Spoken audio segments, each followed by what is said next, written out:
All right, we are back with another WWE review. This time we are here to talk about SummerSlam 2024. This is a special pay-per-view because this is such a rare occasion. A pay-per-view is taking place in my home state of Ohio. What a shocker. Fucking SummerSlam Uh, was in Cleveland, Ohio, which is like an hour away from me. Fucking and that must be why something bad happened on this show, actually. fuck you. Now I think about it. Fucking It's Austin only has already fitting. told me that he's gonna be fucking ranting on this Oh, review. I'm gonna be So screaming. Don't get me mhm. wrong.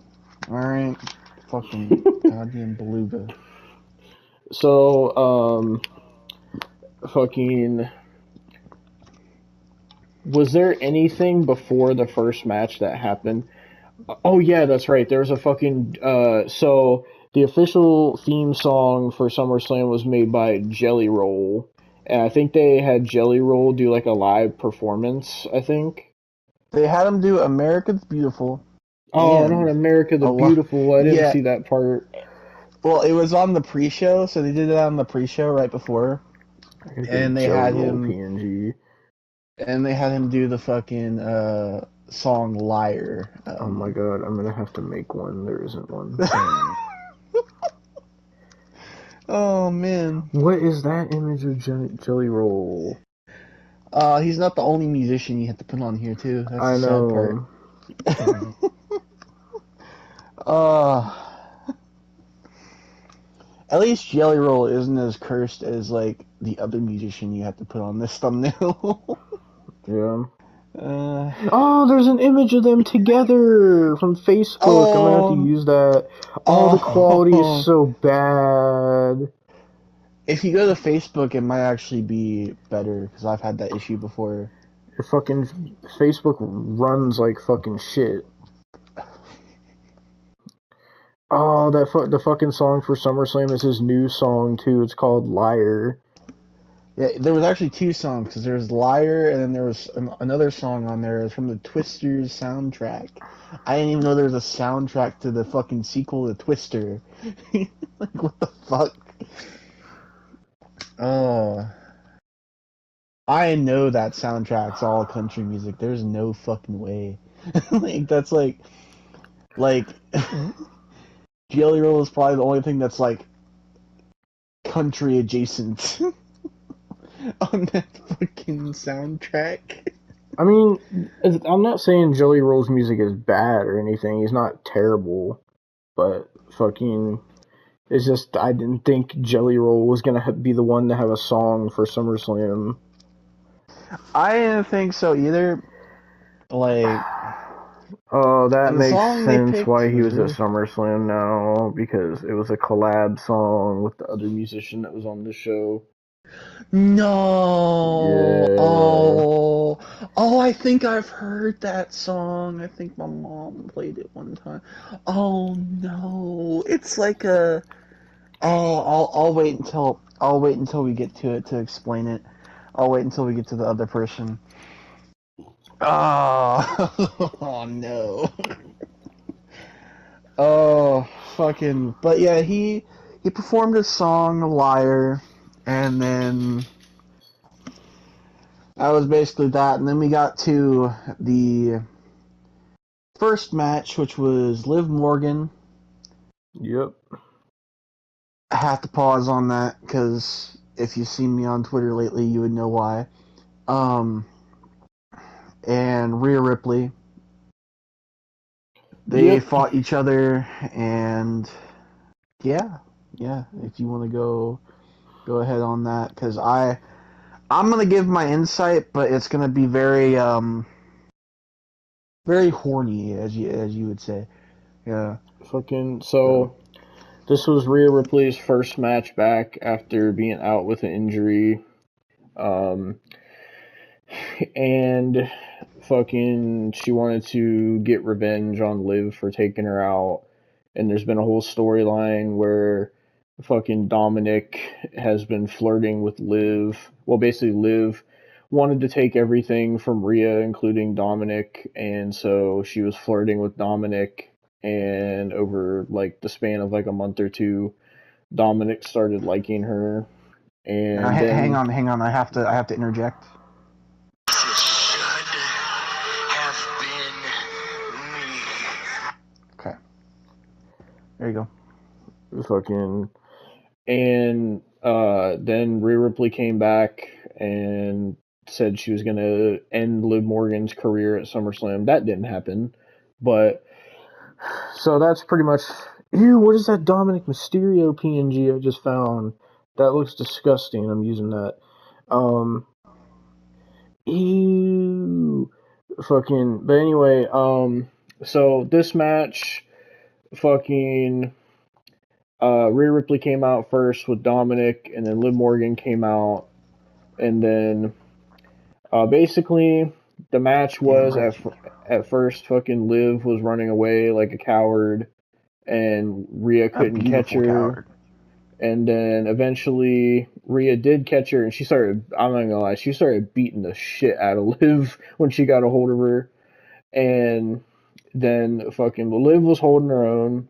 They're going back and forth, and fucking. She could hold me on her own. There was something that happened where I don't know if this was legit or not, but where apparently Rhea Ripley's shoulder came out of the socket and got dislocated.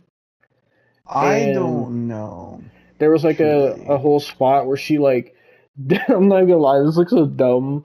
Like I was watching this with my friends and we like laughed at it. She like dove into the announce table to try to pop her shoulder back in. It looks so weird. And honestly, I'm gonna say like it looked a lot dumb here. I think it looked a lot better. What? I'm a lot dumb. It looked a lot dumber here. A lot dumb. A lot dumber here, but like fucking, it didn't look as dumb when Shayna Baszler did it in NXT. Mm-hmm. I don't know if you remember that. And yeah, but I think it looked a lot better. Yeah. In that context, but well, there's like multiple times that she was like she tried to run into the steps to pop it back in. She tried to run into the turnbuckle to pop it back in.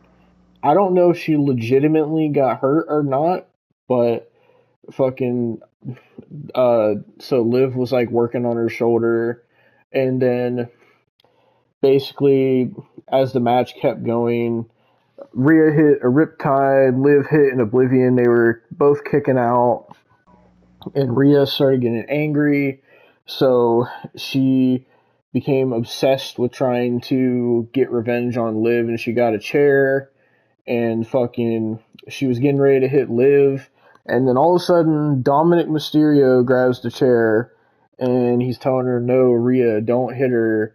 You can't win the title if you hit her. You're going to get disqualified. And fucking Rhea is like apologizing, saying she was getting fucking too carried away and was letting her emotions get to her. And then Liv hits her with an Oblivion, and then Rhea kicks out. And then fucking we see fucking Rhea tries to go for the Riptide, and fucking Liv fucking I'm trying to remember. Fucking it basically was where like they were both down, and Dominic like slid the chair in the ring, and then he distracted the ref. Well, there was like a wait, hold on, was that fucking?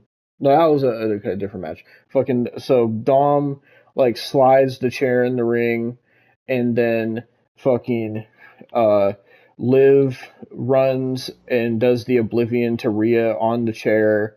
1, 2, 3. Liv Morgan retains, and then Liv rolls out of the ring, and Dominic is smiling, and then Dominic and Liv start making out. Now, again, I must say this. It should have been me. Okay. that was my thought the entire match, to be completely honest with you. Is that why you're a lot dumb, Austin? Maybe, honestly. But yeah, so Dominic has turned on Rhea, and he's now with Liv Morgan, and Rhea looked like she wanted to fucking murder someone. See, I'm probably gonna get a lot of flack for this, and it might just be because when it comes to Liv, it's you can't but I think it's an upgrade. I'm gonna get so shit on for that. Don't let your sister hear that. She already knows. She already knows. So was your sister like getting annoyed that you were simping for Liv the whole time? No, she's just making fun of me. Fucking well, after being with her for like 2 years, fucking Dom turned on Rhea and he's now with Liv, and Rhea looked like she wanted to murder someone, and that's how the first match ended, with Liv retaining. Then we go into the second match of the night, which was fucking for the Intercontinental Championship. It was Sami Zayn defending against Braun Breaker, and this is a rematch from Money in the Bank. And this match wasn't too crazy. It didn't really even go on super long. Basically, I saw people saying that it was it felt like a belated squash. Yeah. Which makes sense. Yeah. And basically, Sami Zayn got a big pop. Fucking Braun Breaker looked badass. Fucking actually, Scott and Rick Steiner were fucking in the audience. So was DDP as well. Yeah, I don't know why DDP was there. And fucking Kevin Nash was right beside DDP. Fucking weird. Yeah. And, fucking, so the match was Braun Breaker being dominant, Sammy trying to have that fucking comeback, and Braun Breaker was just too powerful. And this motherfucker, like, Sammy went for a haluva kick, and Braun Breaker speared the fucking soul out of him. And then this man bounced off the fucking rope so hard that the fucking ring moved. I don't know if you've seen it. Yeah. And he speared Sammy again. 1, 2, 3. Braun Breaker is the new Intercontinental Champion. Fucking Braun Breaker's a scary fucking dude. Like, it's scary how strong he is. Every Steiner is a scary fucking dude. Like, maybe not Rick. Maybe not Rick, actually, because I mean he got into a fight with a doll. So, but yeah. But Braun Breaker has won his first championship on the main roster since being called up. So I'm glad. I honestly, I don't know how you're feeling about it. Like, I like Sammy, but I feel like he's better at the chase rather than the actual like championship. Like, it's just when he won the championship, I was just kind of like, oh, and then afterwards, it's kind of like, oh, it's a little boring, to be completely honest. Yeah.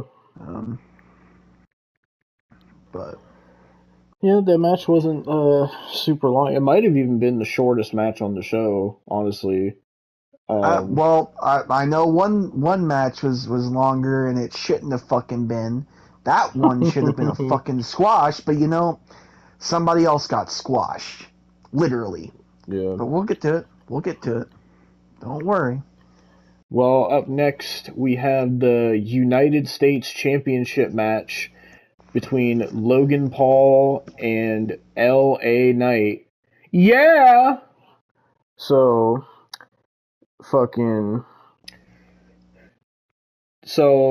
initially, we were thinking that Logan Paul, it's in Ohio, Logan's gonna get, like, the hometown pop. Oh, God, no. They were chanting, "Fuck you, Logan," at this guy the whole time. Not only Well, that, this motherfucker came out and there was like this guy wearing a hoodie, and Logan like took the hoodie off, and it's fucking Machine Gun Kelly. Apparently he's which from just Ohio. I didn't know that. So that's nice to know. oh oh man, that makes you just find more cursed things. Find out more cursed things about your fucking state, don't you? What's even worse about it too is fucking he was wearing this backwards red cap, and I swear to God, it's like he was trying to dress like Fred Durst. I don't know why. Devin, you do realize now you have fucking the most well-known people you have from Ohio: Machine Gun Kelly, John Moxley, fucking goddamn Logan Paul, Johnny Gargano, and then fucking then I'm trying to think of anybody. Oh, The Miz. Hmm. Who else do you have? So you have like maybe three decent people. You forgot Jake Paul. Oh yeah, well, I mean, do you really count him as decent? Because he's really not. So you kind of have a half and half there. But All you got is Randy uh, Orton. yeah, that's good. Shit. Fucking At least I don't have fucking Machine Gun Kelly and fucking goddamn John Moxley. I'm fine with that.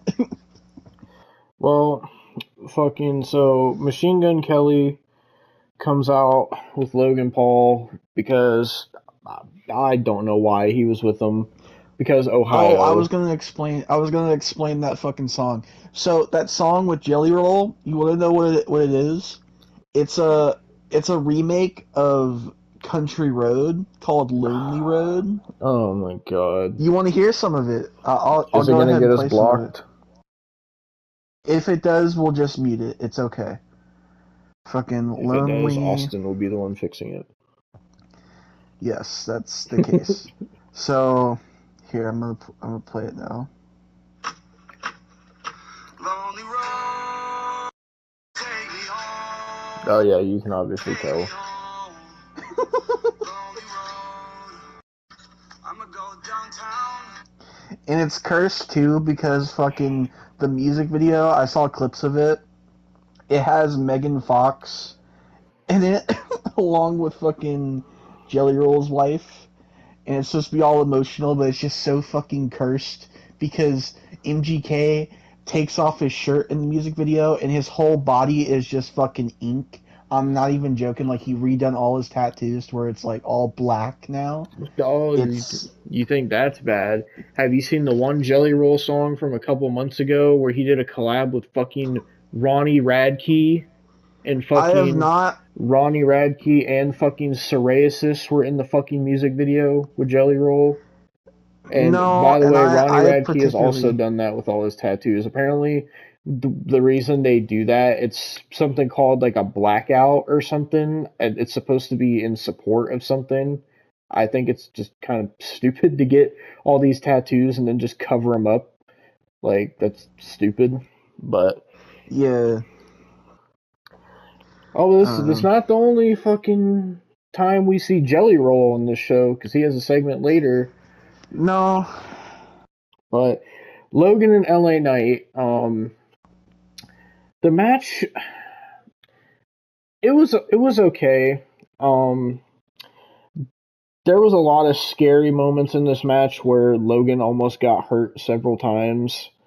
yeah. Like there was one where he did a springboard moonsault and he landed on his leg kind of wrong. And then there was one where they were doing a superplex off the top rope and Logan almost landed on his neck.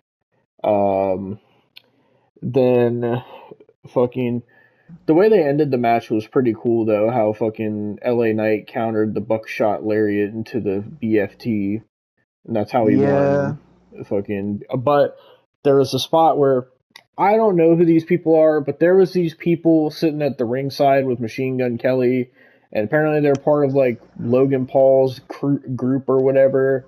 And fucking they Machine Gun Kelly gave him this fucking chain with fucking brass knuckles on It it. looks so corny. See, I don't know what's worse, that chain or Little Mabu's chain. Have you seen what Little Mabu's chain is? Yes. The fucking Nerf gun. It's terrible. Yes. And then the commentators, Michael Cole and Corey Graves, were sitting here arguing about whether it was a chain or whether it was brass knuckles. They had a whole argument about it, and then Logan Paul. This ending was kind of stupid, in my opinion. Like, Logan Paul punches LA Knight in the face with the brass knuckles. LA Knight falls down. Logan goes for the buckshot lariat, then LA Knight no-sells the brass knuckles and reverses it into a BFT 1-2-3. And I was And just like, what? They excused it as like fucking, oh, Logan didn't get all of it, and he only got like a small jab and not a punch. A jab is still gonna fucking fuck you up. Like, what do you mean? Yeah.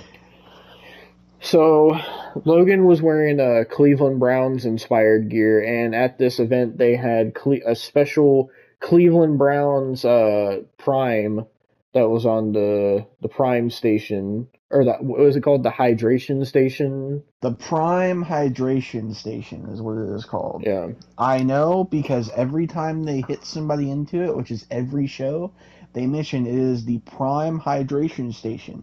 Every time, the exact same way. And I've memorized it now. So, Well, this one was Cleveland Browns themed because SummerSlam took place in the Cleveland Browns Stadium, and my friend Jay, who's like a diehard Cleveland Browns fan, even he said like this is like the most full he's ever seen this arena because Browns games are like never this full. So, but yeah, so fucking so I figure I should probably explain this. So from what I can gather, the reason that they were chanting "fuck you, Logan" in this match was basically a couple days ago on Twitter. It was something to do with like this women's competition at the Olympics or yeah. something. Yeah, I think I know. Have you just at the Cliff Notes? Because I know more about it. All I Um, know is it was like some women's competition, and then something was going around that one of them was like a transgender man or something, and then Logan was saying something about how like men shouldn't compete in women's sports, and then it came out that it was a woman, and then everybody was yeah, calling Logan transphobic and was saying he should be fired and that he was a piece of shit. And then Logan's response yeah. to all of it was oopsie. I'm not even joking. That's what he tweeted, oopsie. I mean, what are you supposed to? What else are you supposed to say to that? Like, I what? don't Like, know. like he fucked up. Like, I don't. He should have just not As said long as he, anything in the first place. yeah, I don't know why the fuck he even said it. I It's don't because know. everybody was saying shit. Everybody Yeah. was saying shit. Like Keemstar, all these fucking people were saying shit. And Of course Keemstar was. He always does. I know, bro. I see so much stuff. Yeah, just put Keemstar in the thumbnail. Fuck it. But Oh my like, god. not Keemstar just says whatever the fuck he wants, and he doesn't even fucking like. He doesn't care. He doesn't care, bro.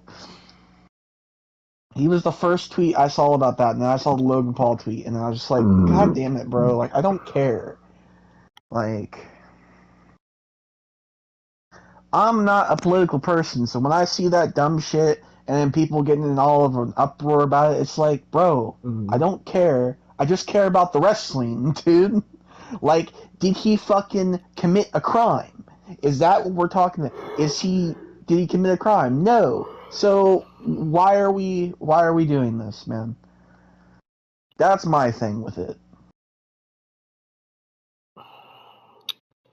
So I found a PNG of Keemstar where they made him into a Five Nights at Freddy's animatronic, so I'm just gonna use that because Oh, it's cursed as fuck. oh, I'm gonna send Jesus it to you so Christ. you can see it. Jesus. There Five you Nights at go. Lolcow Lives. That would be a terrible fucking fan game. Oh. But, yeah, I don't know. Like, It's sent. Oh god, I'll look at it. I don't know. I just feel I think they were calling it like, Keem Trap. I think. ew, Oh my god. the popcorn. But I don't know. I just feel like a lot more people should not fucking care. If you're a wrestling fan, don't fucking care about what people do in their personal lives, is unless it's a fucking crime, dude. Like, that's my thing. Like, is that like, what's your opinion on it? Because I don't really give a shit.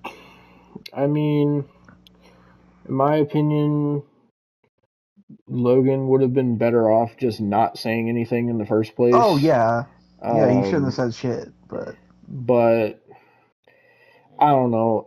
Fucking, I don't want to get too much into that fucking type of stuff, but it's just, I mean, I don't think men should play in women's sports. I don't feel like that's fair. It's kind of like the same thing we talked about with like intergender wrestling. It's like that same thing. Like Yeah, when you have men wrestle women, it's just not believable having like exactly. women try to actually fight against them. Like there's like certain women. Like I feel like someone like a fucking like a Shayna Baszler, like fucking someone like fucking Bianca, who's like strong as hell. They could beat the fuck out of a man, or like Rhea Ripley. I could believe somebody like that, but not some like little like Not like a Katana woman. Chance, for Yeah. example. Not a Katana Chance. I don't think if you put Katana Chance against Gunther, that would go well. I just don't think it would. Oh god, I just thought about that. That would be fucked actually. Oh, I shouldn't have said Gunther. Oh No. Jesus. As soon as you No. said that, my mind went to an image of like you ever see like those fucking anytime they show like fucking karate in like movies or whatever, it's like them chopping pieces of wood in half. That's just what I popped in my mind. Bro, what popped in my mind was fucking Gunther doing a chop to Katana Chance, and you just see the fucking Mortal Kombat X-ray. Like, oh, Anyway, fucking I don't know. Logan's an idiot for fucking saying anything in general, but at the same time, but like he doesn't then deserve to be again, fucking like, fired over it. yeah, and then again, I think the only reason he said something is because fucking I like Logan. I think he's fucking good in the ring, but like sometimes he thinks his opinion matters on everything. It really doesn't. Yeah. It really doesn't, man. You're not like that influential, bro. Like you're not. Yeah. I don't think we need your take on politics. All I'm saying. But yeah. Yeah, fucking so LA Knight is the new United States champion. He won his first title since coming to the main roster. Fucking they put a thing on the post show like media scrum thing where it's like he won his first singles championship, which technically isn't true because he won the $1 million championship in NXT. So Yeah. I'm guessing they're not counting that, but I know Austin remembers that rivalry with LA Knight and Cameron Grimes. One of his It favorites, was all timer, right there. so terrible, bro. It was so terrible. And then they had Ted DiBiase involved with it too, and it was just like, Yeah, that was like the dark days, man. fucking. um. I know. So up next, fucking. I'm assuming this is gonna be the last time we're gonna see Logan for a while because I think he had a kid recently or is about to have a kid, one of the two. So he's probably gonna be gone That for a while. that or because I also saw things of like because people were saying, oh, this is going to be a trilogy because apparently he was advertised for Bash at Berlin and fucking Bad Blood. So I Oh don't know. Jesus. Yep, I don't know. I don't want to see this match two more times, to be honest.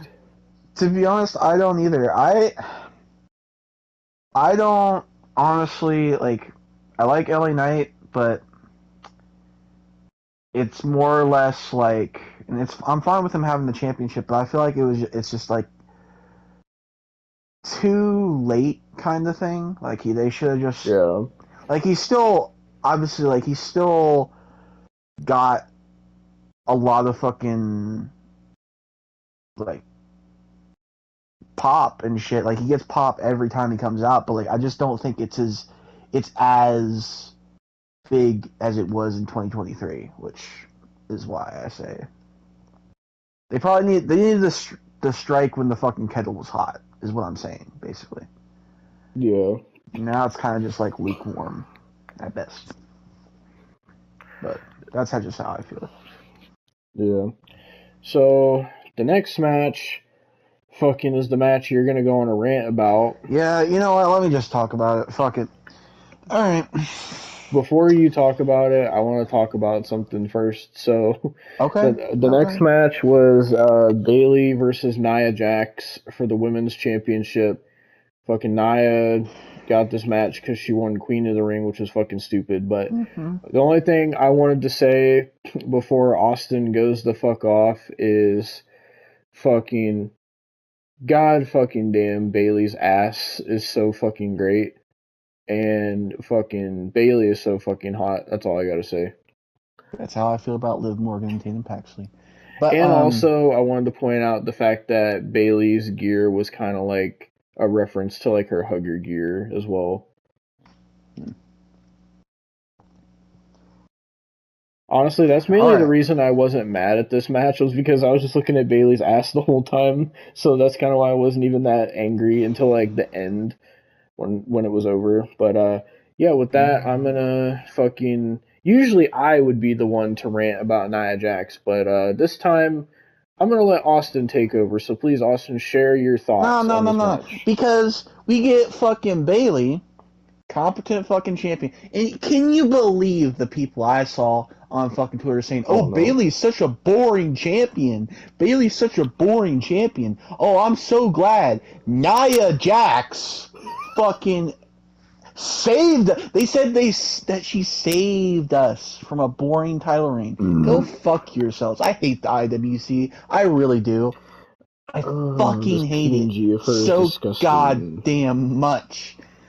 Oh, so we had Bayley versus the fucking baby beluga.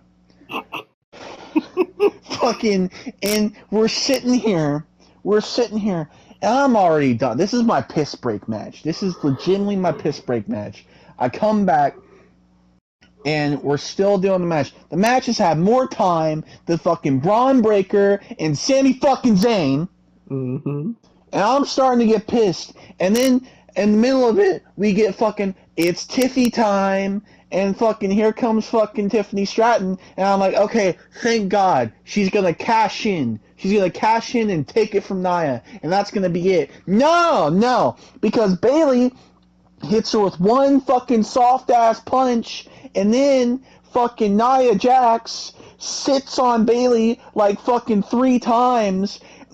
I'm not even saying sitting as like just joking. I'm being genuine. That's her finisher. It's just it's a shitty ass fucking goddamn bonsai drop that just looks like she just fucking sits on her fucking opponent. It's not good, and they call it the Eradicator. It fucking sucks, dude. It's trash. And this whole time, they're trying to make her like the female Yokozuna. That's what it looked like. She's to built me. like it. She even did like the Yokozuna arm cross when she was sitting on Bayley. Yeah, all they're missing, Austin, is the forklift to take her out of there. No, bro. Seriously, like okay. Here's my thing, dude. I don't like Nia Jax.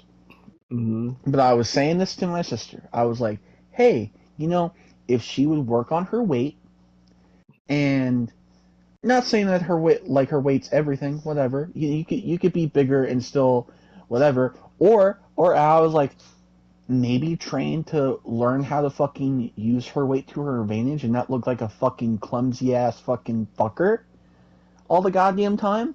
maybe I wouldn't fucking mind Nia Jax as a wrestler, okay?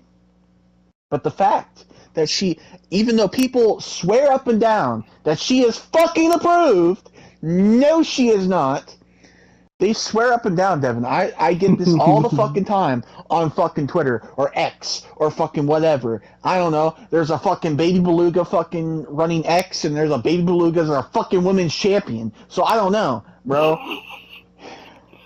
Jesus But fucking goddamn, I'm not mad that she's champion.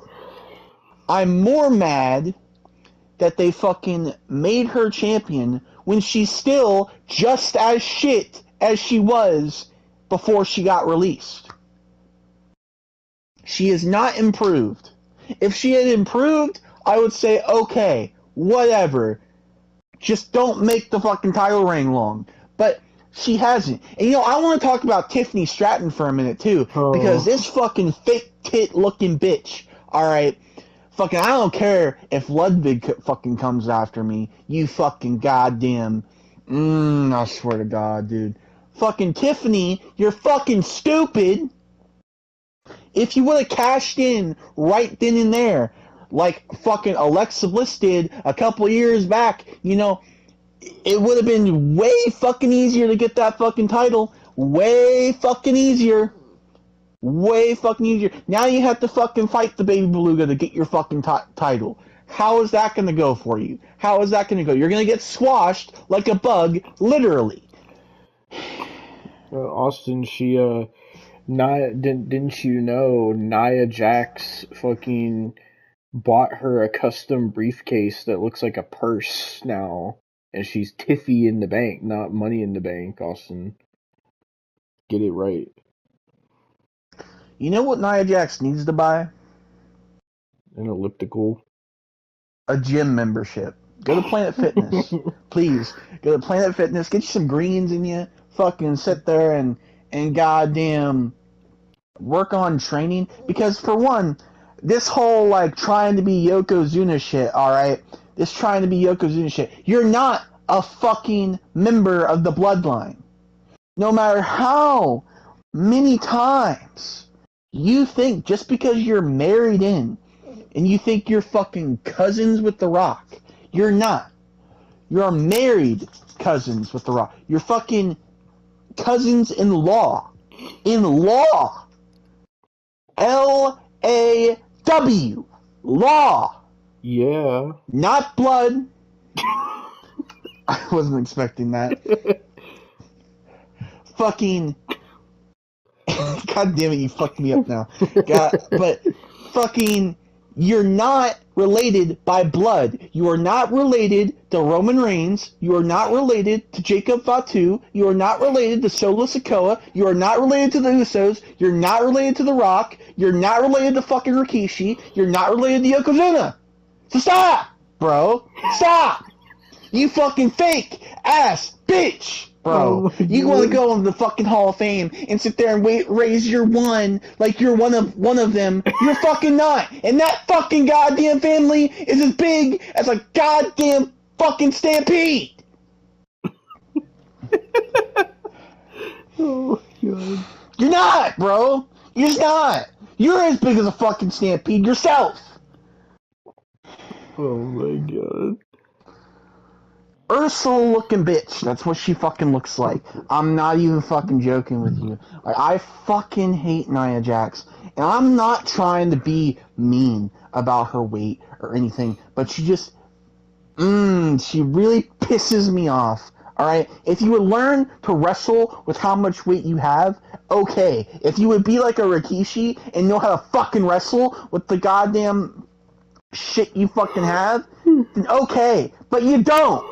You don't. You're clumsy as fuck. You don't know how to wrestle. You pretend to be a fucking member of the goddamn Inawali family when you're not. Oh my fucking God. I hate this bitch. I hate this bitch. And why is she champion again? Has hell frozen over? I guess so. Like, this is the biggest L on this fucking card. Everybody wants to talk about how SummerSlam was all great. Everything was great. No, it was not. This match sucked, for one, because of Nia, and the finish sucked, and they fucking ended a goddamn good title reign in favor of fucking goddamn, just a bitch, dude. Like, why? Why? How long is this championship title reign gonna be? Please, dear God, end it fast. End it fast. Maybe she could have it for 4 years like Roman did. Bro, if she even has it till the Royal Rumble, I'm gonna be fucking screaming even more. Like, this is gonna be a complaint for the rest of the year if that's the case. This is going to be a constant fucking complaint. You are going to hear it from me every fucking review until she fucking loses that title. I'm not fucking joking. I fucking hate this bitch.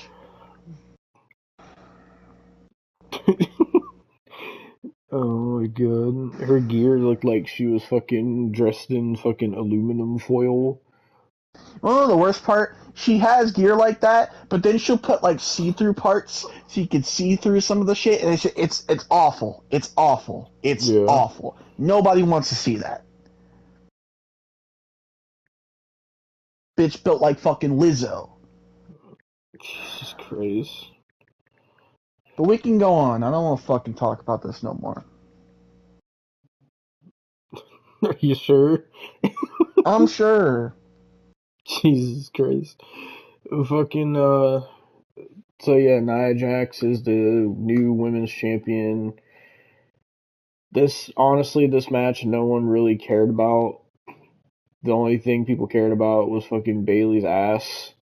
So, that's all I cared about. But, yeah, so after that, we got this cursed. I don't know why. I'm assuming you've seen this too. We got this cursed ass ad for Manscaped with fucking Oh, go ahead. At first, I was like, why the fuck is Apollo Crews and Baron Corbin on my screen? And then I saw Manscaped in the corner, and then it just went downhill from there. It went so downhill. But you can go ahead and talk about the curseness, since you love the curseness from Ohio, the Skibidi Riz, and everything. So, it's better than the moonshine train crashes. Anyway, so it starts off with Apollo Crews getting his bald head waxed or shined, whatever, and then Baron Corbin is like, "Oh, here's this fucking head waxer or whatever," and they're just sitting here waxing Apollo Crews' bald head. And I'm assuming, like, Austin, do you manscape?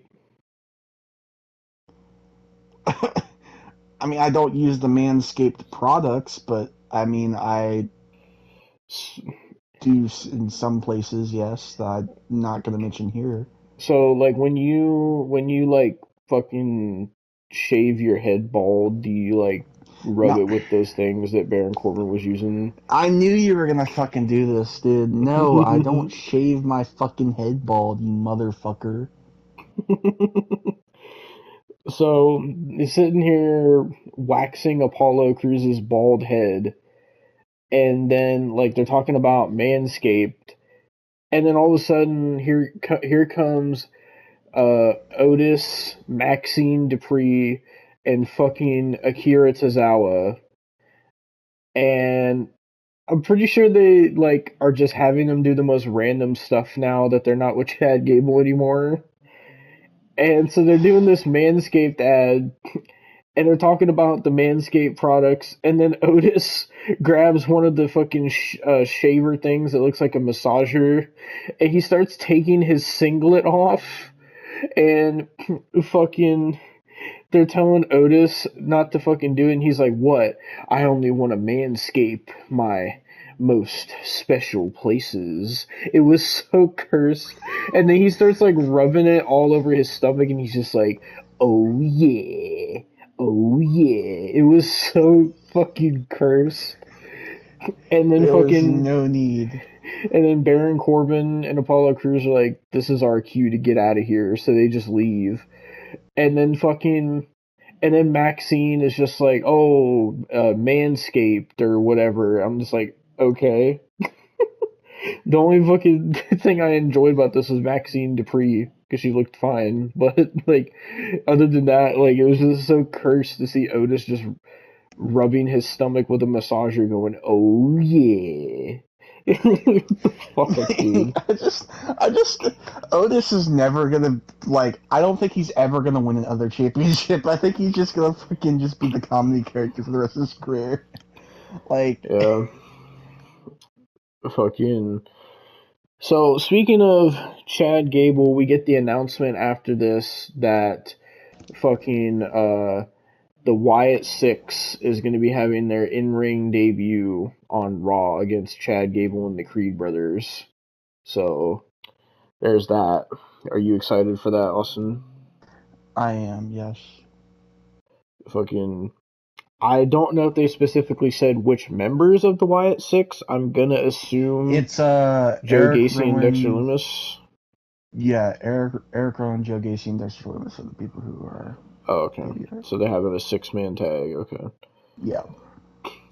Fucking, no, hopefully they, I'm assuming, well, that's the thing. Do you have the Wyatt Six just destroy them, or like what do you do in that situation? Because you don't want to make Gable and the Creed brothers look bad either, because you just put them together.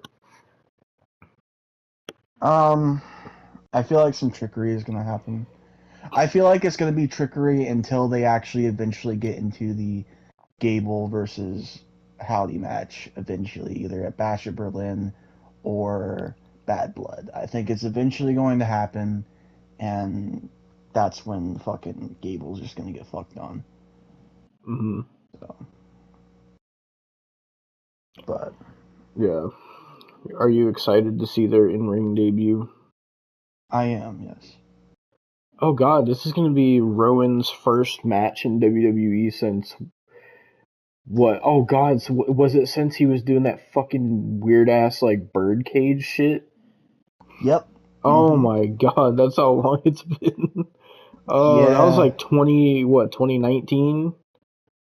No, actually, it was 2019 is when he was with Daniel Bryan.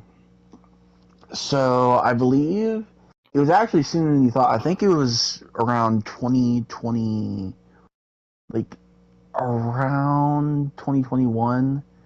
I think he got released right, like legitimately right before Brody passed away. Legitimately. Because then he was on the Brody like tribute show, AEW. So yeah, Well, so it was like 2021. still, it's like damn, fucking. Because I specifically remember only because at Survivor Series 2021 they had a whole like fucking segment of Vince McMahon with his like golden egg, and they were talking about The Rock. Oh yeah, that stupid ass Cleopatra egg that like literally went nowhere. And then fucking they were talking about The Rock and how The Rock gifted that to him because it was the 25 years of The Rock or something. Yeah, and everybody was expecting The Rock to show up, and then he just didn't, and so it was pointless. And then fucking Austin Theory was there, and then fucking Rowan was there for no fucking reason, and he just showed he showed the spider thing to goddamn Vince and Austin Theory right before they took a picture. It was so bad. It was so bad. Oh. I'm so glad we're out of that era of wrestling. Yeah. Oh, well, speaking of Vince, they brought him up on the fucking media scrum. You wanna know who brought him up? Who? Nia Jax. See, this is why. This is why. No, because now I stopped talking about her, and now this bitch is mentioning Vince McMahon. Why? Why? When you said that, I thought you were gonna say like, "Oh, one of the people asked about Vince McMahon," but no, nobody asked fucking about it. She Nia just brought it up. Jax. Wow, you fucking evil son of a bitch. This is why you're not in the fucking Inawai family. This is why you're not related to them, because you're a fucking cunt. Oh my God. So the reason she brought him up Kill was yourself. because somebody asked her a question about what the fuck was it? Because we were watching it. They asked her a question about uh competing in like fucking the Queen of the Ring tournament in Saudi Arabia earlier in the year or something about that. And Naya started like telling this story about how like originally apparently she was supposed to be in the first ever women's match in Saudi Arabia, and she was telling this story about apparently like apparently she said Vince called her directly and said that he wanted to have her be a part of the first ever women's match in Saudi Arabia. She was acting like all proud of it and shit. uh,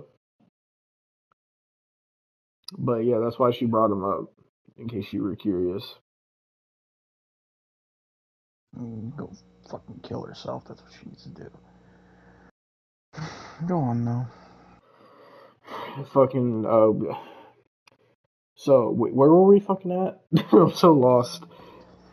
We were talking about the YF6 and everything. Oh, I was gonna That they say, announced that. fucking, when's the last time fucking Bo had a fucking match? That's longer. I want to say that technically, since he was Uncle Howdy, I mean, if you want to be technical, I guess last year he didn't have a match, but he had multiple like times where he fucking attacked people, and that time where he just completely jumped off a fucking whole ass scaffold at the Rumble. But Yeah. besides that, I think his last match was like probably on main event, if I want to say, and he was probably teaming with Curtis Axel. So and it was probably like I think it was like early 2020. So because he was part of the releases in like right after Mania 36. Damn. So Fucking. So, after that, we then got a backstage segment, or we got a couple backstage segments with the Judgment Day. One where Damian Priest was like flipping the fuck out, and Carlito, JD McDonough, and Finn Balor were all there, and he was like, "Oh, he's like, where is he? Where's Dominic?" And he was calling him like a little prick and shit. And fucking, they were just like, "Oh, I don't know." And then he like grabbed Finn Balor, and he's like, "Oh, you know where he is, don't you?" And then Finn was like, "No, I don't know where he is." And fucking, he was like, "Oh, we're gonna go try to find him." And then they fucking left. And then fucking the other segment we got with the Judgment Day was like Damien is getting ready for his match with Gunther, and he was talking to Finn Balor, and he was like, "Oh, I want to apologize for earlier." And fuck. Oh wait, no, that wasn't the next match. But I'll talk about the segment anyway. Fucking so he's like apologizing, and he's like, "Oh, I'm sorry for earlier. I was out of line." And Finn's like, "Oh, it's okay." And Damien's like, "No, I just want to apologize." And then Finn is like, "Oh well, we couldn't find Dominic." And Damien is like, "Oh well, he probably left." And then he's like, "Oh, are you ready to face Gunther?" And he's like, "Yeah." And he's like, "Oh well, I know you said you don't want my help out there, but if you need me out there at all, just say the word and I'll be there." And then he just like Damien like walked away, and Finn just had like this weird look. So then we got the next match, which fucking I completely forgot to get PNGs for. Now I have to get it. So we got the long anticipated match that's been building for months.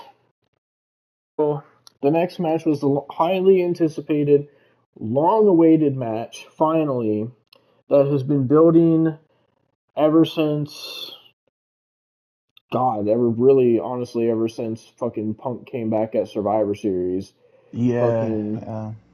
We finally got the match, Drew McIntyre versus CM Punk with Seth Rollins as the special guest referee.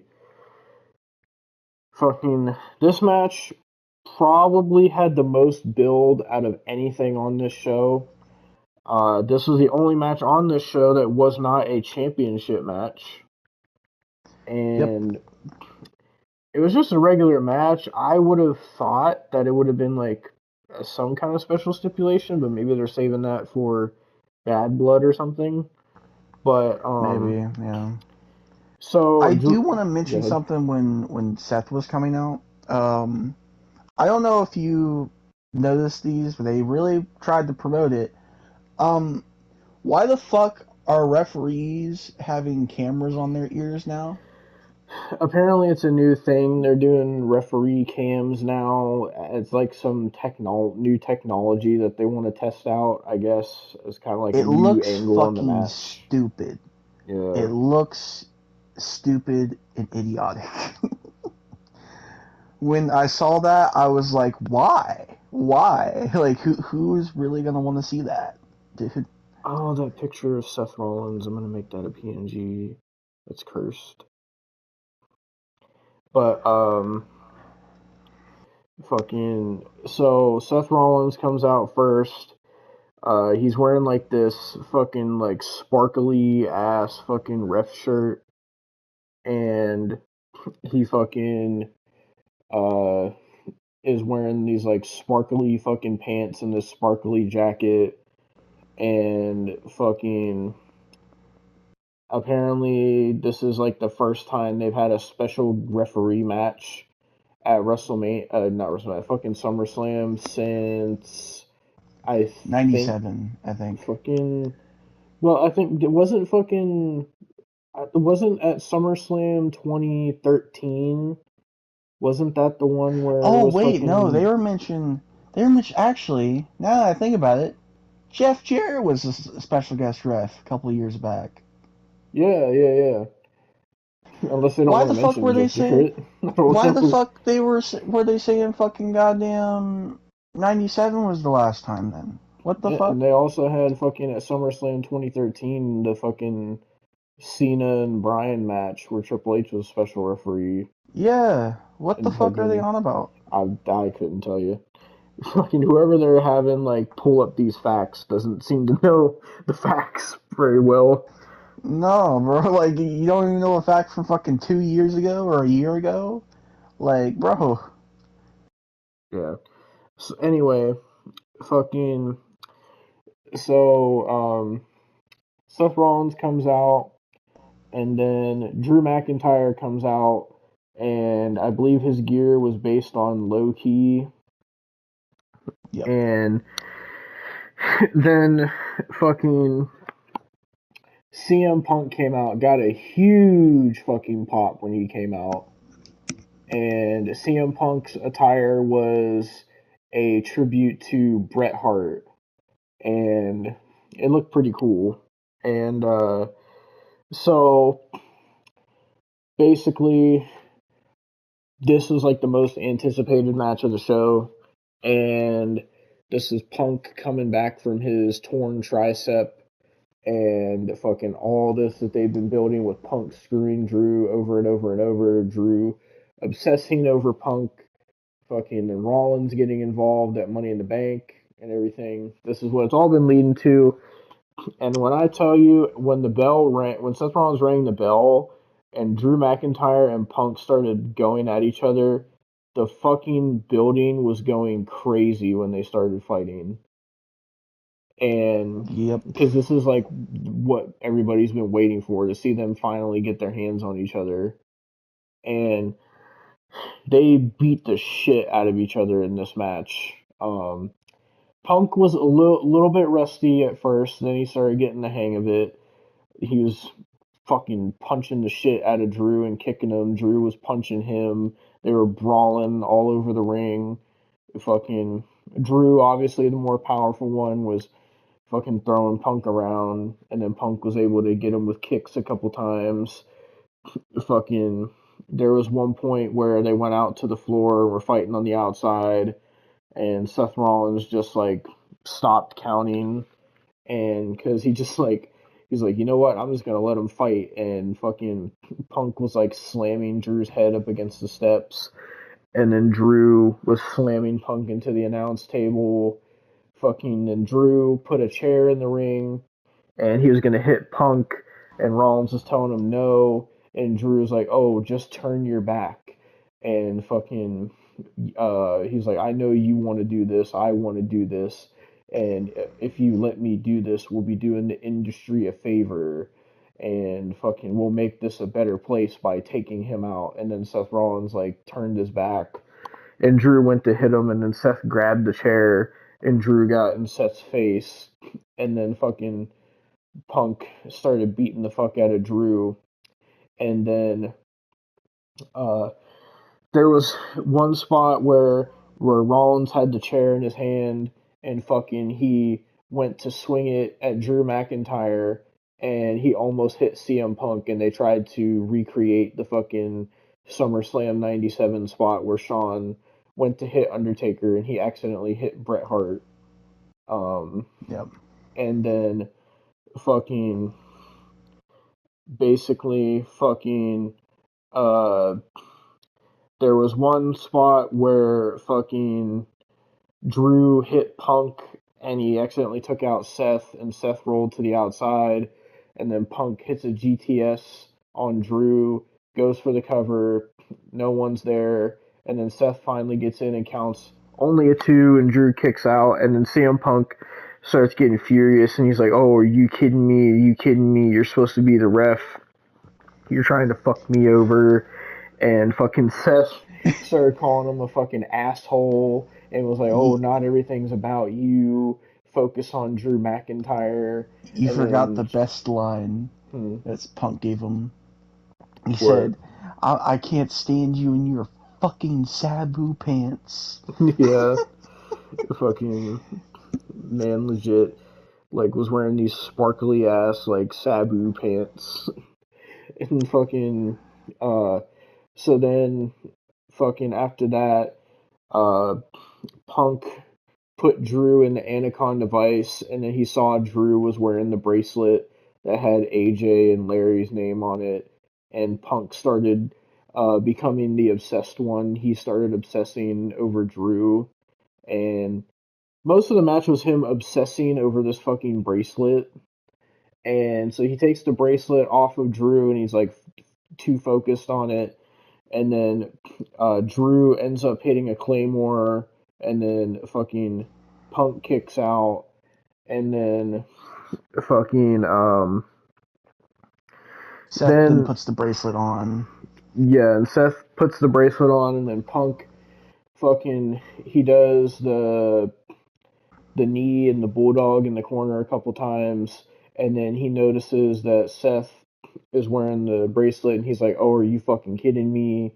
And Seth is like, oh, I just picked it up or whatever, don't worry about me, worry about Drew and shit.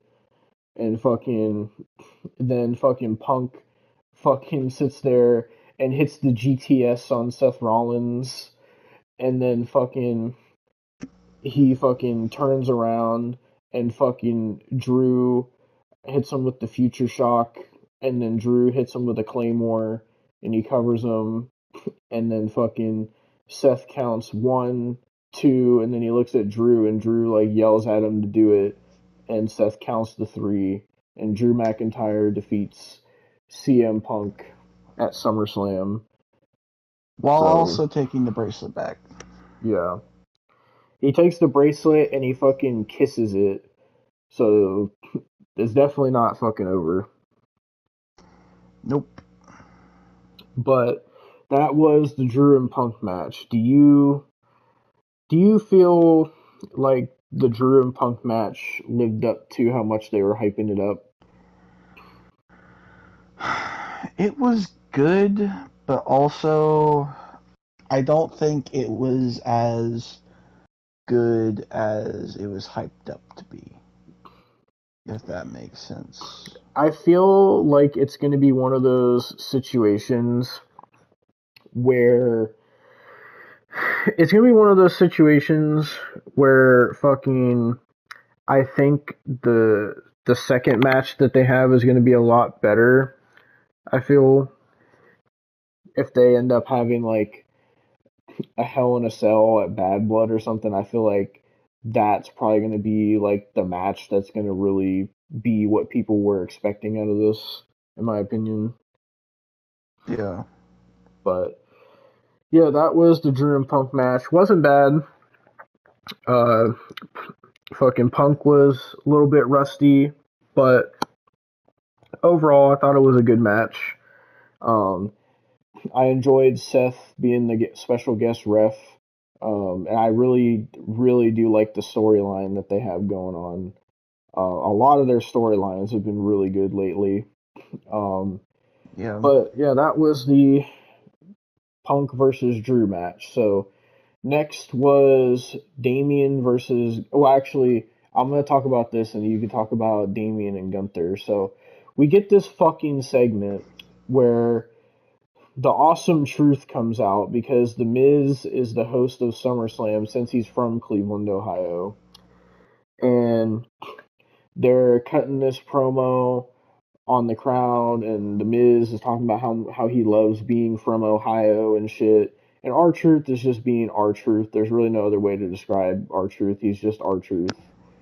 And so then fucking here comes Grayson Waller and Austin Theory, A-Town Down Under. And they fucking come out and they're like, oh, you can't have SummerSlam without A-Town Down. And fucking, cause A-Town Down, screaming out loud, Austin. And, No. I don't like and, Grayson Waller. I never will. and fucking, so, Austin Theory starts cutting this promo on the Cleveland Browns, and my friend Jay got so fucking pissed at Austin Theory. He was like, that's why you'll never even sniff a WWE championship, you fucking mid-ass wrestler. And then he was like going off. He was like, that's why when you face John Cena at fucking Mania, your career went in the shitter. But so he's like cutting this promo on the Cleveland Browns and Ohio, and then fucking he starts roasting the fuck out of Jelly Roll, who's in the crowd, and for some reason MGK is just sitting with Jelly Roll now because I guess he said fuck Logan, and so fucking Grayson Waller was like, no, don't talk about Jelly Roll like that. He's an amazing music artist, and then he suddenly changed it to he's fucking trash or whatever, and then He said he made better music than R-Truth, which I don't think that's the case. I mean, have you heard fucking R-Truth's bangers? I heard one. It was like Well, this fucking I can't remember. It was like this hick ass one that he did in like a barn. It made me think of you. Fuck you. He made a song actually fucking a year. It was 4 years ago. Fucking called "Set It Off." This is R-Truth's music. Isn't his rapper name Ron Killings? Yes. Isn't that his actual name? Yep.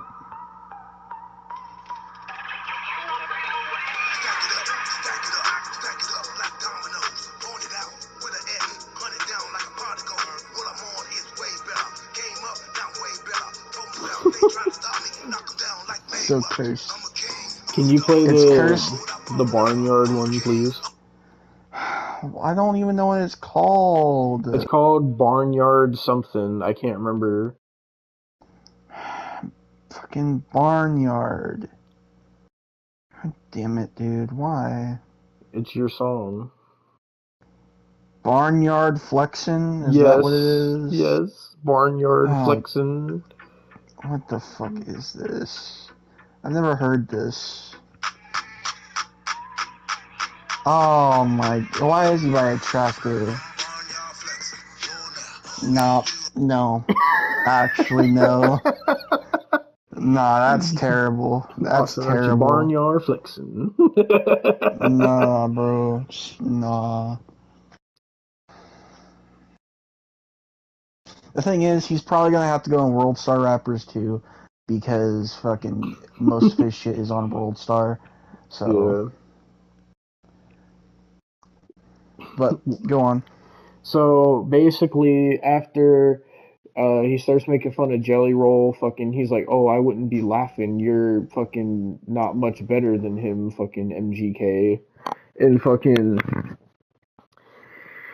then they start cutting this promo on the Awesome Truth, and fucking R-Truth starts saying that this is the fucking. He starts talking about the Rock and Roll Hall of Fame. Apparently, that's what he thinks SummerSlam is. And he Yep. says, without further ado, here's Ricky Morton and Robert Gibson, the Rock and Roll Express. And fucking the Miz is just like, what? And fucking he's like, that's Grayson Waller and Austin Theory. And he's like, no, that's Ricky Morton and Robert Gibson. And he starts talking about how fucking he's like he was like, fucking, that's Robert Gibson because he got his eye fixed or whatever. and then fucking he was like, wait, so he was like, if that's fucking Grayson Waller and Austin Theory, then who's that? And the camera pans, and it's the most cursed image of Jelly Roll standing there with a chair, and he's like cheesing with this fucking smile. And Jelly Roll starts hitting him with chairs. As shit you not, Jelly Roll grabs Austin Theory around the neck, and Austin Theory, like, he really was generous to Jelly Roll here. Jelly Roll does a one-handed choke slam on Austin Theory, and Austin Theory made it look like it was the most devastating choke slam by Jelly Roll. But that wasn't it, because Jelly Roll then did the five knuckle shuffle. He had to have And help up, dude. He had to have help up. yeah, you could tell Jelly Roll was loving every minute of this because he's such a big wrestling fan. But Yeah. and then fucking the Miz, R-Truth, and fucking Jelly Roll just start hugging each other, and that was like the fucking segment. And I was just like, what the fuck was this shit? It was But better than anything Nia Jax put on tonight. So, yeah, fucking. But so next was the World Heavyweight Championship match between Damian Priest and Gunther, if you want to talk about that. so this is a hard-hitting match. Like you said before, the whole promo with Damien and fucking Finn in the back.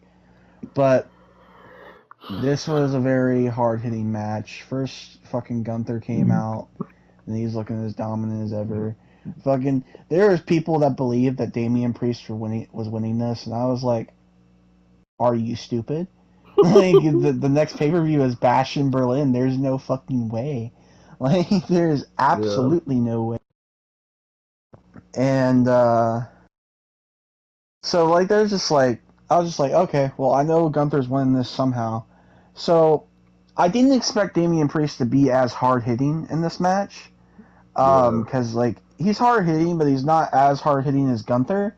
So, the fact that he was matching, like, how hard they fucking hit, you know, it was, it made this match, honestly, this might be a fucking, like, a hot take, but, like, I feel like this is top 5 Gunther match. I'm not even gonna lie, it's in the top Really? 5. Yeah, I feel like it really is, because, like, they were hitting each other fucking hard, dude. Like, I I mean, feel he hit like, him to where fucking Gunther's fucking chest was bleeding. yeah, like, this match was really fucking good. Like, really fucking enjoyed it. Um, You But didn't enjoy it as much as you did Nia Jax, though. I wish Gunther would chop Nia Jax. I wish that would be the case. I'm Chop her putting to you a next to fucking Nia Jax oblivion. in the thumbnail. Fuck you.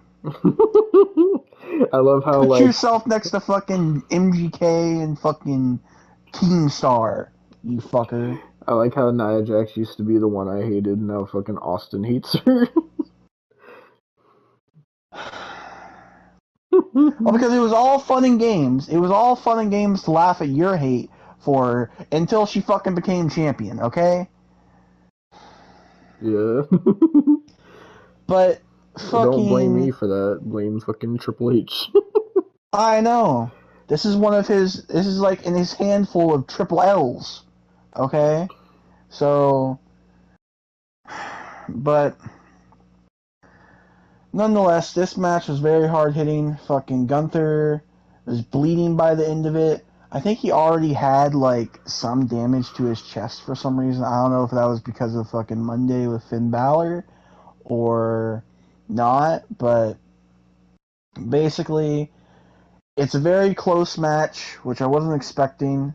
I legit I put my predictions down and I sent them to Devon, and fucking I legit said Gunther was gonna win by a landslide. Like, I did not think this was gonna be this competitive.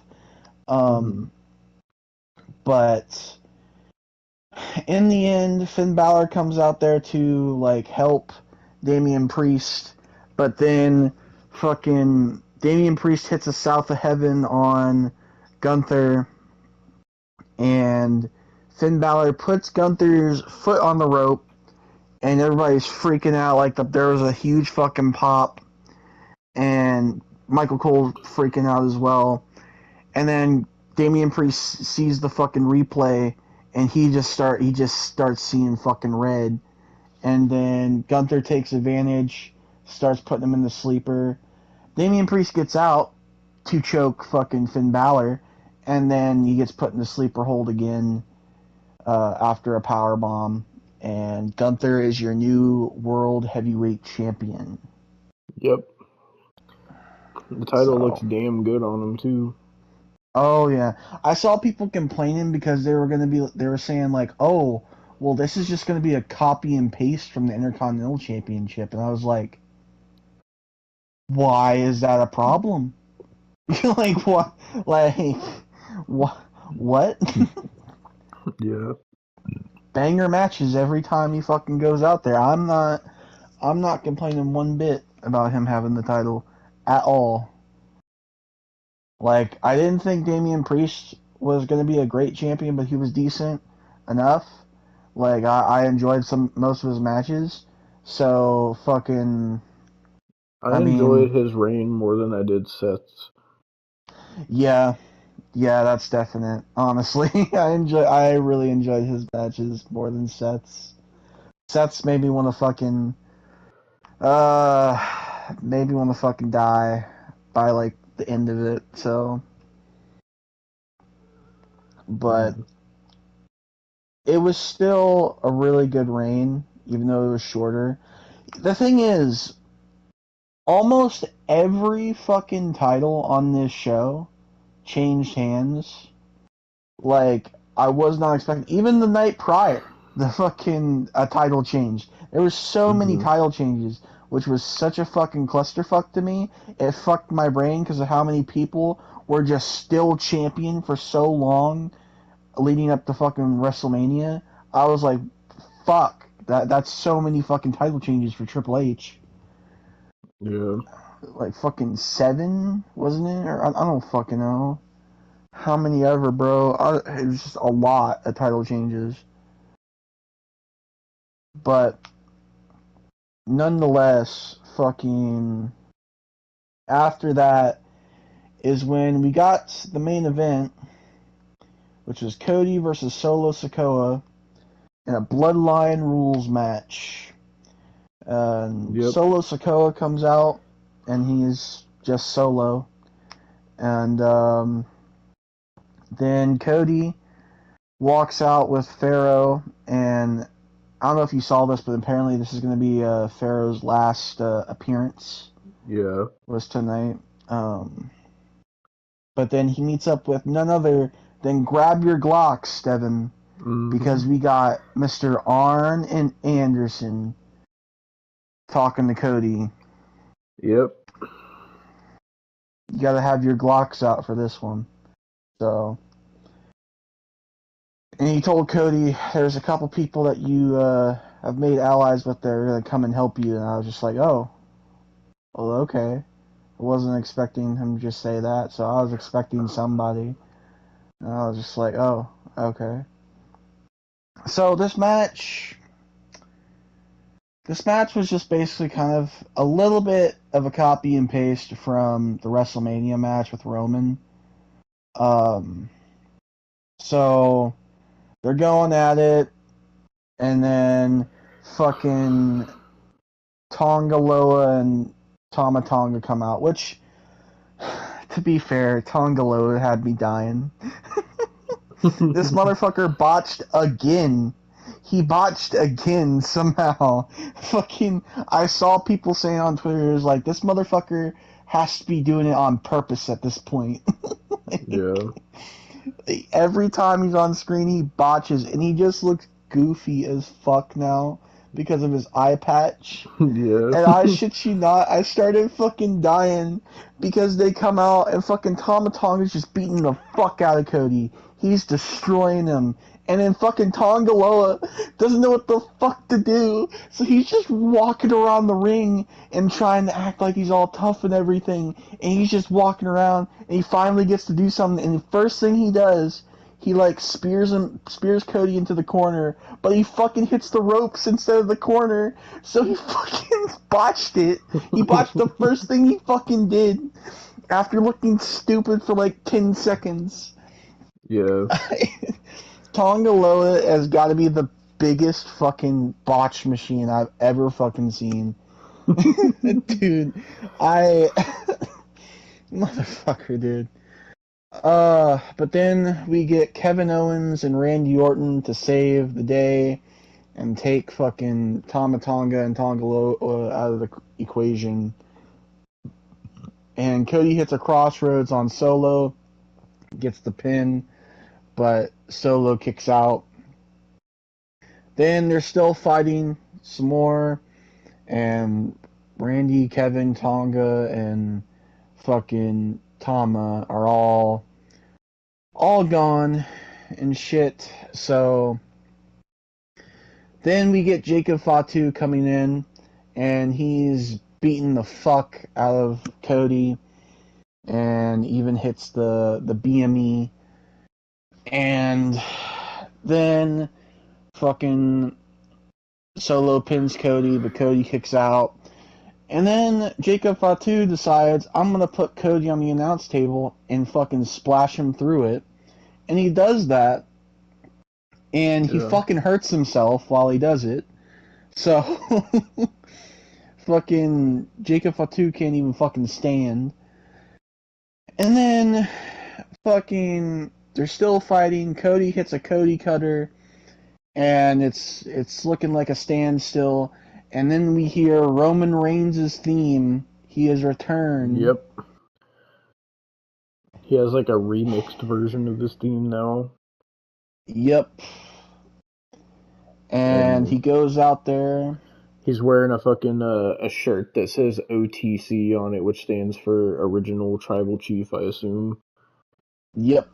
And he goes out there, and everybody's thinking, oh, he's gonna take out Cody. He's gonna take out Cody. And then he charges up for a Superman punch and hits Solo. And then the crowd just pops. They're already popped, but when he hits Solo, the fucking roof is just off the fucking building. It's the amount of pop he got there. And then a spear, and then Roman just looks at Cody, leaves the ring. Cody hits a crossroads after looking at fucking Roman in shock. And then 1, 2, 3, it's over. Cody retains. Cody looks at Roman still. And that was SummerSlam. Yep. Fucking, he gave Cody like a fucking nod of almost like respect, I guess, for being the one that Yeah. fucking beat him. So now, fucking Roman is back. No Paul Heyman though, but Roman is back, and fucking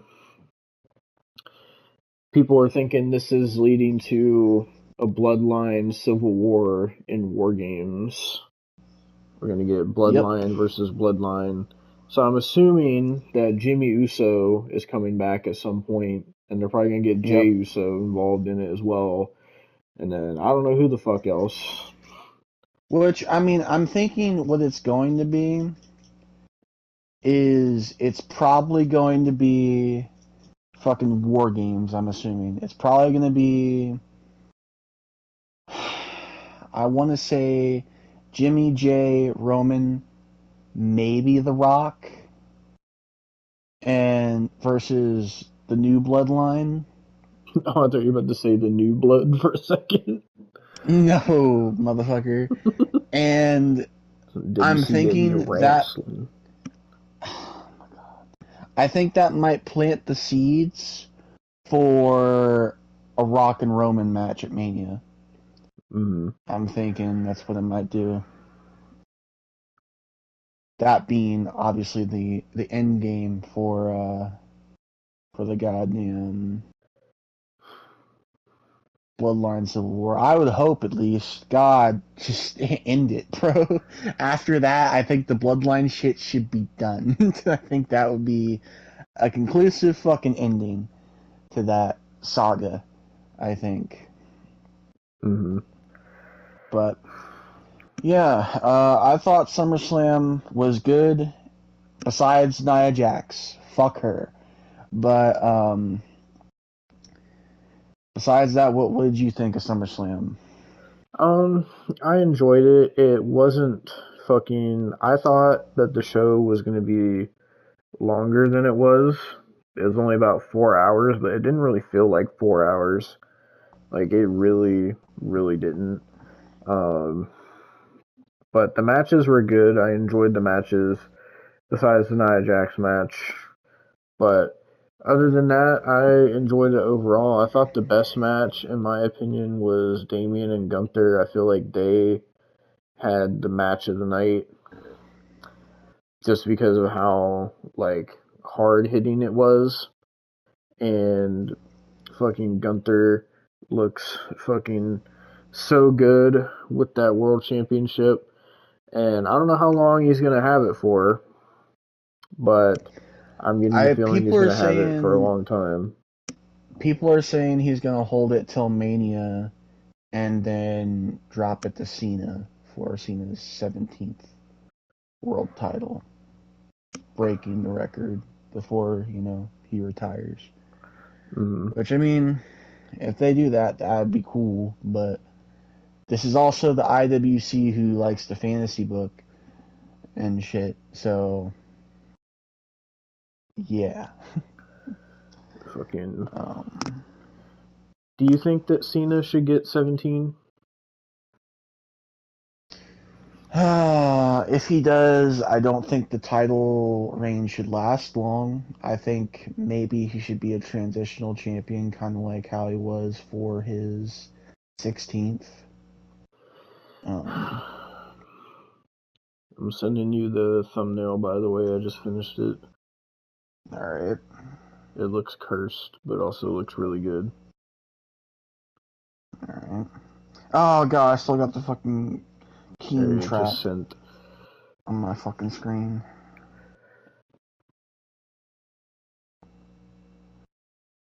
Ooh, I like the top really. I really like the top. It fits well.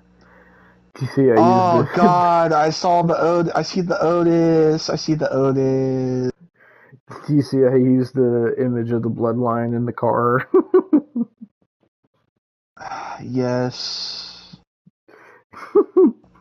You see the Jelly Roll and MGK? Ew, why are they cheesing like that? Look at the Nia Jax one right by you. She looks so ugly. Jesus Christ. Uh, That picture of Seth is cursed. I found that. All I looked up was Seth Rollins referee, and that's the first thing that comes up. Jesus Christ.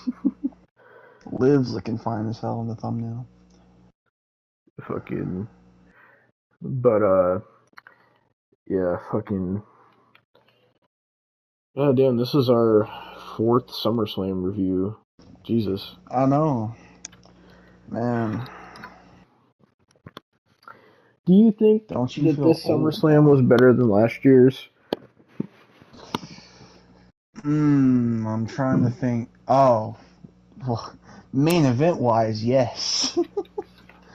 I did not care about last year's main event, the SummerSlam, at Wasn't that all. Roman and Jey Uso last year? Yes, I fucking could care less about that match. And it lasted like 40 minutes. Fucking. Well, last year they had Cody and Brock and Logan and Ricochet and shit like that. Yeah. Fuck. They also had one of your favorite matches of all time, Shayna Baszler versus Ronda Rousey in Ronda's final Fuck, match. dude. See, here's the thing. Like, this sucks because I think they're kind of equal. Because fucking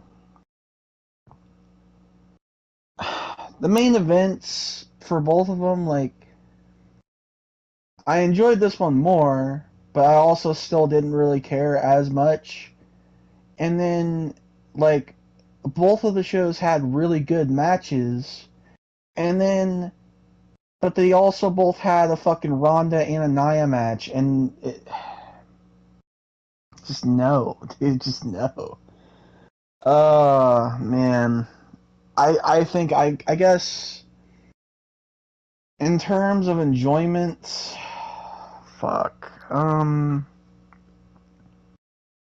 I feel like these are equal, honestly. hmm What about you?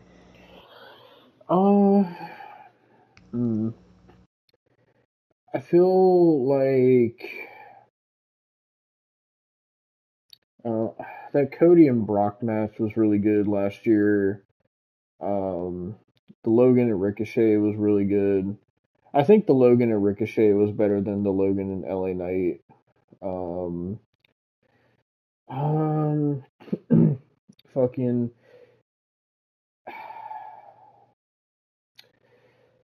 I can't really compare Ronda Rousey and Nia Jax matches. Um, fucking. But the main event was definitely better.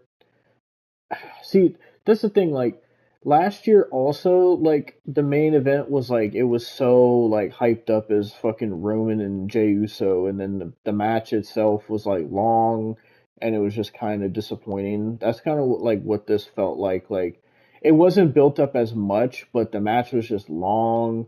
And then it was kind of the match was just kind of and just kind of disappointing until Roman showed up. That's what saved it. Fucking, but I don't know. I think overall, as the whole show, I enjoyed this more than last year. But I think like there was a couple matches last year that were a lot better than the matches this year. I guess, That makes sense, yeah. but yeah, it was a good SummerSlam. Not one of the greatest of all time, but it was pretty good. I would say if there's any match I would tell you to go out of your way to watch it, I would say Damien and Gunther. Oh Fucking yeah. but um a lot of these matches like stuff like the Liv and Rhea and the especially the Punk and Drew and the Bloodline stuff, like those are matches that are mostly for like the people who have been following all the storylines. So for someone who's just like gonna randomly watch like a SummerSlam match, they're not gonna like understand why is fucking CM Punk facing Drew McIntyre and shit. But Damien and Gunther I feel like is probably the match I would say like, oh watch this, like this is just a really good match from this fucking Yeah. pay-per-view. To be fair, any Gunther match, like, you could pick any Gunther match and without story. Like, I go back and watch Dragunov and Gunther in the pandemic era, like, a lot sometimes. I don't know if you've seen that match on NXT UK. It's fucking amazing. But And I'm hoping they run back Dragunov and Gunther at Bash in Berlin. I would hope so. I would like to see it again. But Yeah. Well, fucking, that was SummerSlam 2024. The next pay-per-view we got coming up is Bash in Berlin, and then we got Bad Blood after that. And I think after Bad Blood is going to be War Games, and yes. I'm gonna guess I'm that's thinking it for the year. I'm thinking that's it for the year because usually they don't have a pay-per-view besides NXT. Oh, are you gonna December. do Deadline again? Possibly. You'll get to see Shawn Michaels cook. You see, here's the thing. If he's gonna really cook, he better give Tatum Paxley that fucking title on Tuesday. Because if not, furniture is fucking flying. But Can we get a Austin Tatum Paxley Shawn Michaels rant? okay, I'll give you this. If Tatum Paxley loses on Tuesday, Oh no. I'm going to call you. Right? Mm-hmm. And we'll fucking record something. But oh no. If not, I'm gonna be happy. I would like I know people are saying, oh well, Kalani Jordan just got that title. She don't deserve it. Fucking I'm being dead ass. She don't. Austin does not like Kalani Jordan. I don't. She's She's trash. dating Carmelo Hayes, Austin. She could date fucking the president of the United States. I wouldn't give two fucks, Devon.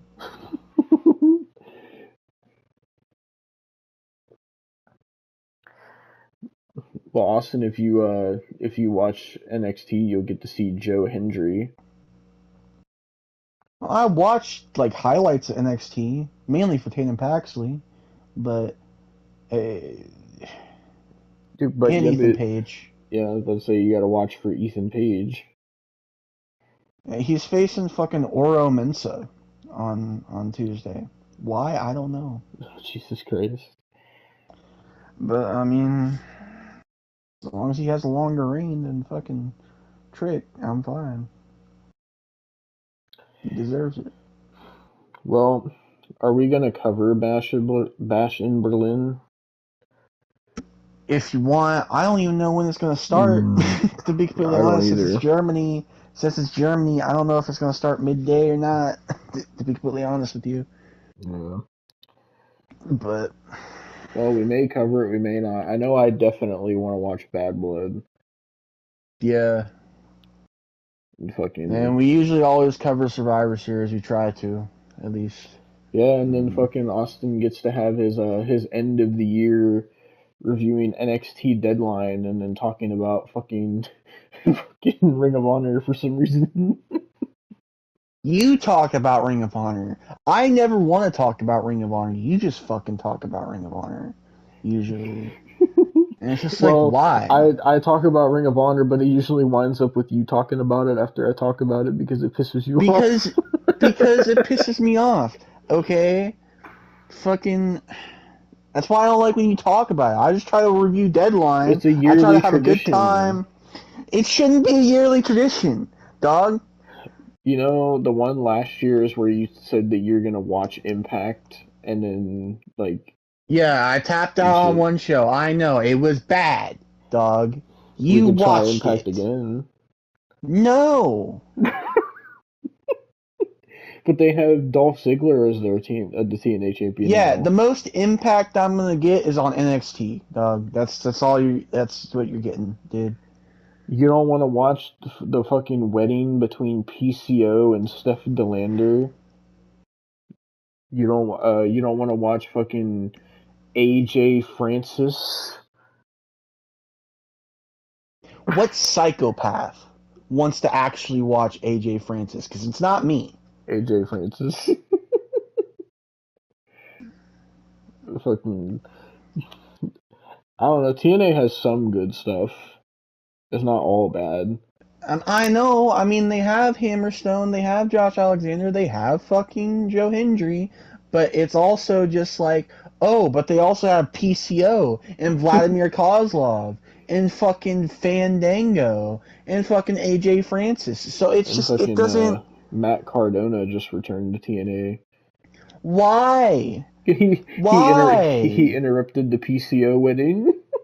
Oh my fucking god, I don't care. I just don't care. It all Fucking, boils down. oh, there goes Austin. Someone from fucking I had my fucking headset fucked up. did Fucking, AJ it all Francis boils. attack you from behind? No, motherfucker. I was saying, it all boils down to I don't give a fuck about TNA, dog. Jesus fucking Christ.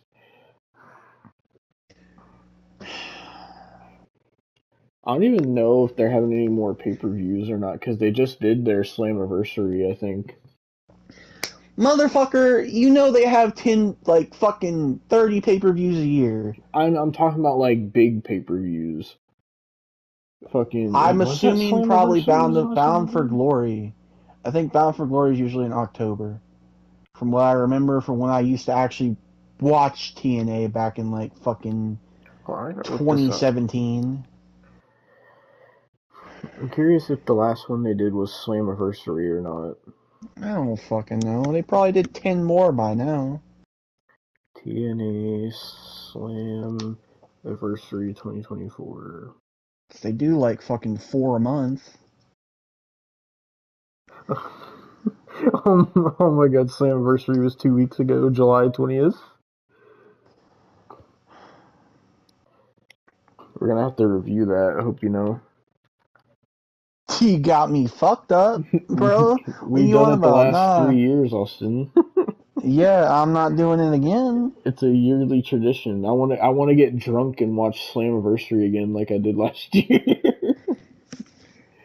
Hey, you could go ahead and do that. I'm good, dog. But I'm Joe good. Hendry is on the cover. I think that's the show where they did Matt Hardy versus Fandango.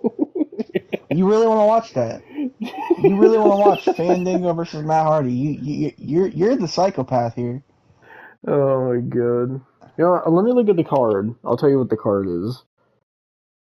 It ain't What gonna matter. I'm not watching it, dude. Like I'm not. No. Slammiversary 2024 match card. Okay, Motherfucker's still where's the... fucking looking. So there was a fatal four-way for the... Oh, it was on the pre-show. It was Oh my Giselle god. Shaw, Tasha Steeles, someone named Fabi Apache, I don't know who that is, and Zaya Brookside. Then countdown to Slammiversary pre-show, Kushida versus Rich Swann. That sounds fucking atrocious. How many matches are on the pre-show? Countdown to Slammiversary pre-show, Knockouts Tag Team Championship match, Masha Slamovich and Alicia Edwards. Their team name is the Militia, and they faced Danny Luna and Jody Threat.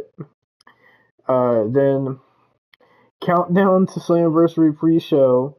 Jesus. Eric Young versus Hammerstone. They're putting Hammerstone on the pre-show. On the pre-show, okay. He lost to Eric Young. He lost. Oh my god. He lost by pin. It was clean. Oh. It was clean? Yes. Clean? Oh my god. This is why I don't do it. So the opening match of the show: Broken Matt Hardy versus Dirty Dango. TNA World Tag Team Championship: Chris Bay and Ace Austin fucking They faced Eddie Edwards and Brian Myers of the System. Then the next match, Mike Santana versus Jake something. That sounds terrible.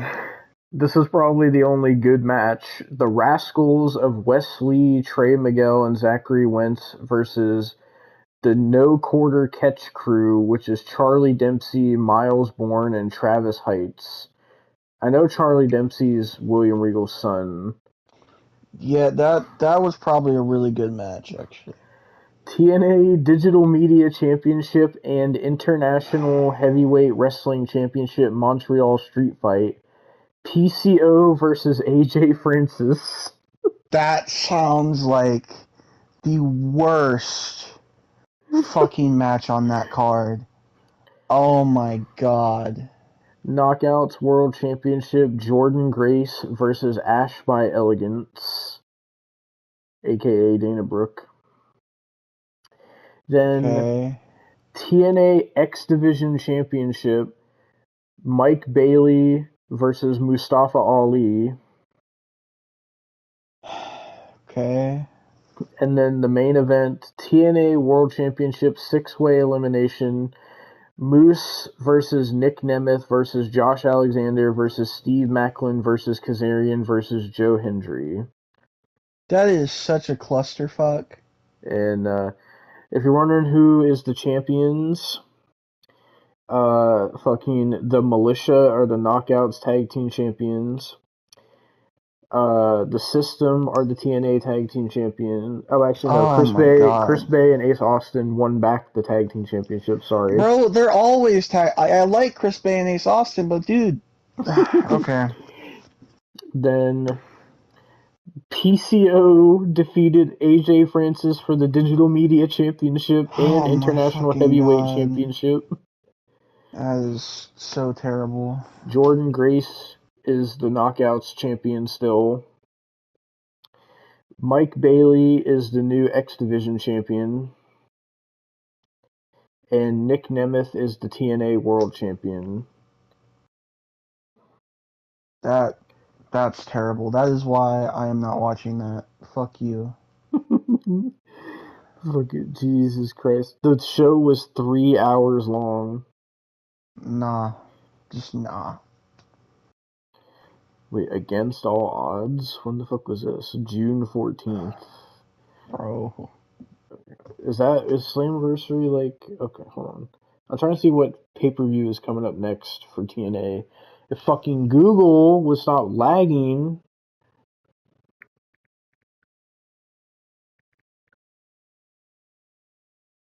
Alright, list of TNA pay-per-views.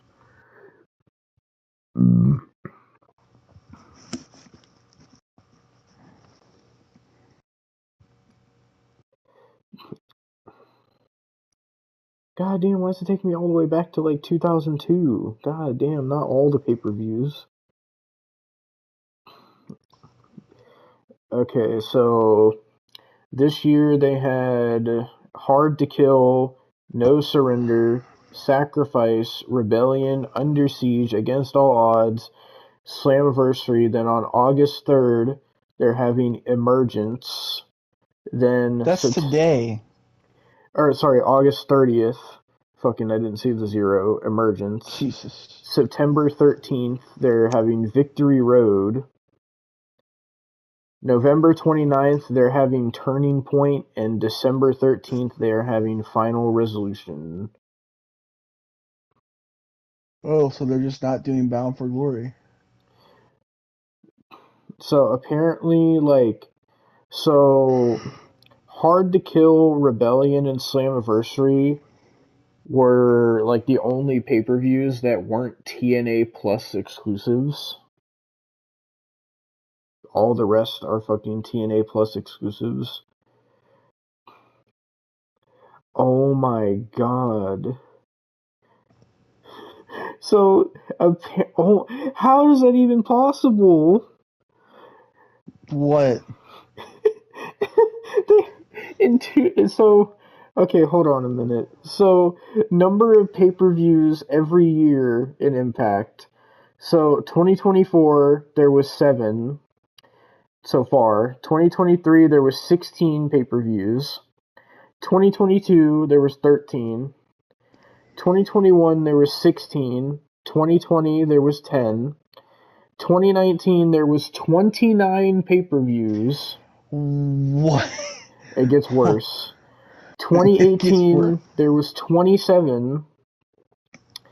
2017 there was 12. 2016 there was 12. 2015 there was 12. 2014 there was 12. 2013 there was 11. 2012 there was 12. Okay, 2010 all the way to 2005 all had 12. 2004 there was 38 pay-per-views. What? 2003 there was 52 pay-per-views. And What? 2002 there was 26. 52 pay-per-views. Hold on, can I scroll up to 2003? Oh shit, I gotta save another clip. 2003, hold on, I wanna see. Dude, I gotta take a piss, dog. I wanna see how, like, what all these pay-per-views were. Okay, get so up in 6 hours. oh my god, they had weekly pay-per-views every single week. Oh my god. Wait, oh, that's why. Apparently, the only way you could watch TNA at that time was apparently you had to pay to watch it every week. Oh, okay. Because everything says weekly pay-per-view, so I guess they fucking... You had to pay to watch it weekly, which that kind of fucking sucks. I wouldn't want to pay to fucking watch a weekly television program. But, yeah, fucking... Jesus Christ. Anyway, fucking... That was SummerSlam. Will we ever cover TNA again? Maybe. Who knows what'll happen. But, fucking... I'm gonna say no. I'm like... You're the same Unless it's motherfucker that like said, oh, I'm TNA gonna watch 2010. TNA for 6 months, and then you tapped out after one show. I don't want to hear it. It was that bad, dog. I can't go through that amount of bad for another 6 months, dude. That's a year off my life. Well, I already have fucking 6 months off my fucking life. That's taken fucking probably 10 years off my goddamn lifespan. well, we'll wait and see when we get to deadline what new challenge Austin sets for himself. None. Maybe it'll be a fucking 6 months of Ring of Honor. Who knows? No. 6 months of fucking GCW. 6 months of fucking nothing. 6 months of peace. What Dude. about okay, Austin? What about 6 months of NXT? Would you be opposed to that? You know, actually, I wouldn't mind that. Oh no. Oh. New NXT. Motherfucker. Oh, obviously you can't watch old NXT every week. Okay. I'm joking. I'm not gonna say anything. You thought I was gonna say something. You thought I was gonna say something. Now fuck you. I don't know. Well, I guess Austin's doing 6 months of NXT then. No. I maybe in the future, maybe. And if I do, it will probably start at the start of the calendar year. Most Also, likely. we could go back and watch the first 4 seasons of NXT when it was a game show. You got me fucked up. Fucking. Well, anyway, we'll get to all that at a later date. But for now, this has been your WWE SummerSlam 2024 review. Good show overall. We'll be back next time, probably for Bash in Berlin. So we will see you guys all next time for the next review. And Austin loves Nia Jax.